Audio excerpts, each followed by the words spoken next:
Well, let's begin with Genesis.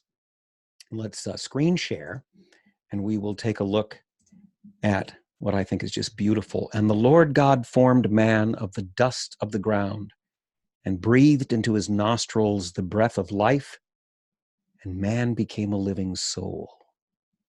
I think that's beautiful. Man became a living soul. We're made from the stuff that's under our feet. We're made from dust, from mud, from muck. And we need to remember that we're alive because God has breathed into us. The breath of God is the Spirit of God. It's the same word in Greek and in Hebrew. The word for breath is the word for spirit. And in a sense, that means a lot about our identity. We know that we're made in the image and likeness of God, but we also know that there's something about us that is earthy. There's something about us that is animalistic. And yet there's something about us that's divine. We are living souls. We have a spark in us that comes from God himself, reason and free will. And then notice what Adam does. Jordan Peterson points out that Adam names things, and this is connected with the Gospel of John. The Word became flesh and dwelt among us, the Word being Logos. Jesus Christ, the second person of the Holy Trinity, is the divine Logos. And the Logos, the Greek word, means intelligibility. It means rationality. It means reason. It means word. And Adam names things. He exercises the divine spark by giving names to God's creation. Because language isn't just arbitrary. Language is a way of trying to comport what we understand with what's out there. We call that the truth. We try to attain the truth, and the truth is this relationship between what we know and how we live related to reality. And by giving names to creatures and calling a dog, there's something about that that says, yes, this is an individual thing. This is a kind of creature. It's a dog. And suddenly, we begin to see God's order in reality in the things that he has made. And yet Adam cannot find a helpmeet, which is the phrase that's used in the King James translation, meaning a soulmate. Of all the creatures that Adam names and probably wonders at, there is no creature made to be his companion, to be by his side, to be the mate of his soul. More about that next time. We read Psalm 3 as well. That's one of our assignments today, as is still in Ecclesiastes. The preacher now begins his experiment, which is he's going to try various ways of living to see which, if any of them, is the best. He begins with pleasure. Not a bad idea. We watch American Greed. If you watch American Greed, you see that the fraudsters and the scam artists in America make a ton of money from their victims, and they spend it on stupid stuff. Some of them have 18 cars. Some of them have suits that cost them tens of thousands of dollars. Clothing. Well, the thing is, we can't be happy with mere pleasure.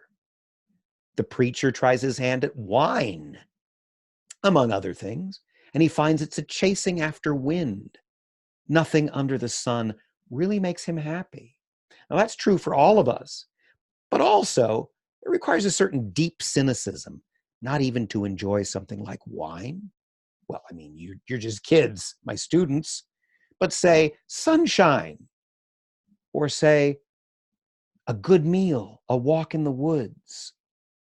If these things don't make you happy, you are deeply cynical, but perhaps there's a gift to being deeply cynical because you recognize that ultimately pleasure can only go so far.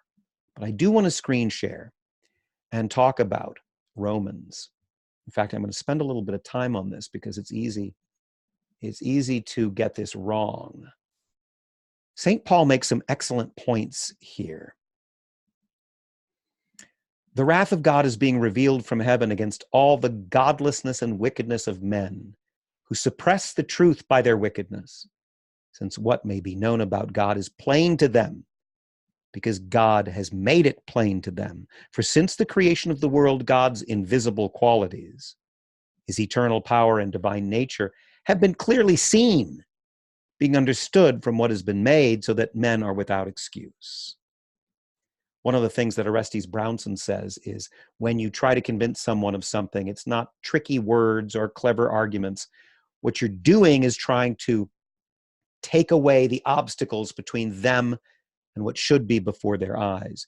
If you point to someone to show that the sky is blue and they refuse to acknowledge that it's blue or that it's the sky, assuming that they're not colorblind, then they're not simply confused, they're perverse.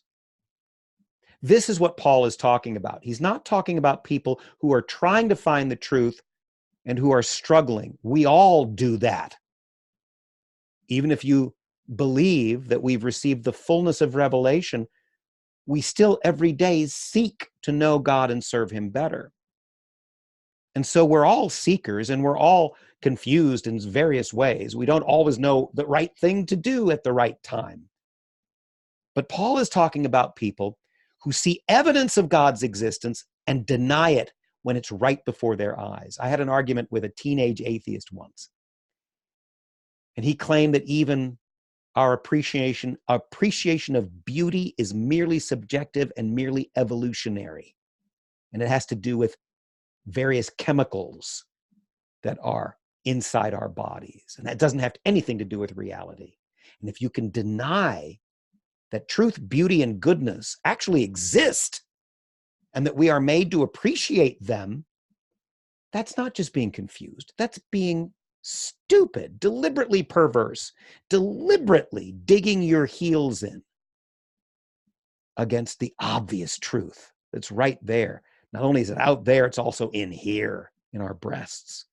But Paul goes on then to talk about what happens to people who are intransigent, who are stubborn, who dig in their heels against God and the truth. For one thing, he says, for although they knew God, they neither glorified him as God nor gave thanks to him, but their thinking became futile and their foolish hearts were darkened. Although they claimed to be wise, they became fools. God allows them to live in a kind of darkness. They reject the light of God, and he says, okay. He lets them become like Gollum. He lets them chase after their own obsessions. Now, he talks here about same-sex behavior, homosexual action, not just attraction. And we have to be clear that people are not liable for their desires, and that we are not to judge people who might have various sinful temptations. The problem is in the action. And so God says to these people, if you want to be perverse and deny the obvious evidence before your eyes of my existence, go right ahead and be perverse in all other ways, because without God's grace, that's what we all become. We might not necessarily become homosexuals, but Paul gives us a list. Pick your poison. So Paul says, what happens to people when God lets them do what they want without interfering? We become filled with every kind of wickedness, evil, greed, and depravity. Because God gave them over to a depraved mind to do what ought not to be done. Not just them, but us. This is us. If we reject God, we become filled with every kind of wickedness, evil, greed, and depravity, full of envy, murder, strife, deceit, and malice, become gossips, slanderers, God-haters, insolent, arrogant, and boastful, inventing ways of doing evil, disobeying our parents, becoming senseless, faithless, heartless, ruthless. That's us. If we say perversely, no thanks, God, I don't want to see what's right before my eyes, and I don't want to hear it. I want to do my own thing. I don't want to see the evidence that you're there. People see that all the time, whether they're Catholics or Protestants, or even Buddhists or Muslims, or even atheists see, if they're honest, the evidence of the transcendent, the evidence of the beauty and goodness of creation, unless they deliberately reject it. And when they do, they fall into a kind of trap of their own making, and they become Gollum-like, as in The Lord of the Rings. One final thing, because I've been talking too long. We read in Matthew yesterday, Matthew's always quoting the Old Testament. He quotes from Isaiah 7:14. Therefore, the Lord himself will give you a sign. Behold, the virgin will be with child and will give birth to a son, and she will call him Emmanuel, God with us. In the reading today, Matthew quotes Micah, the prophet from the Old Testament.